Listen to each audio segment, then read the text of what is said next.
From the KBIA Newsroom in Columbia, I'm Kaylee Yanagita. A study of more than 15,000 cattle and hog feeding lots across America finds higher air pollution levels in the counties they operate in. University of Michigan researchers used open-source data and satellite imagery to map the feeding lots, which typically have not been well documented.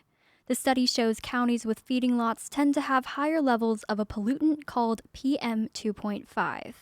Sanaz Kamanara was one of the researchers.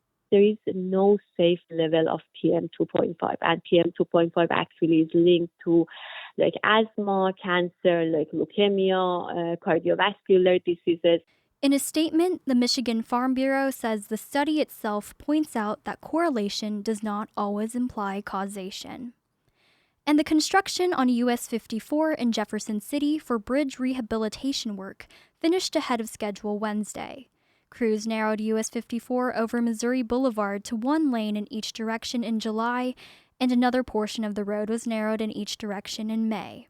The Missouri Department of Transportation said lane closures were necessary to replace joint seals, apply protective coating to the substructure, and repair and overlay the bridge deck. KOMU 8 News reports the closures were expected to last into October. All associated ramps are now open. There are two other ongoing construction projects on US 54 south of Jefferson City. And as new federal guidelines to wind and solar tax credits took effect Monday, Topeka-based Evergy said they will not impact planned solar projects in Kansas and Missouri.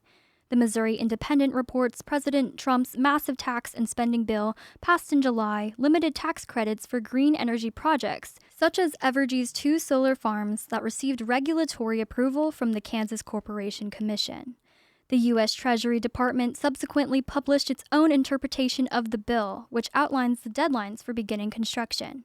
It also clarifies when certain tax credits would go away. This allows companies to re-evaluate the viability of planned projects. Evergy received approval to build two new natural gas plants, as well as a Kansas solar field, costing about $2 billion. And Columbia Public radio stations are beginning to collect donations to offset the cuts imposed by congressional Republicans earlier this year.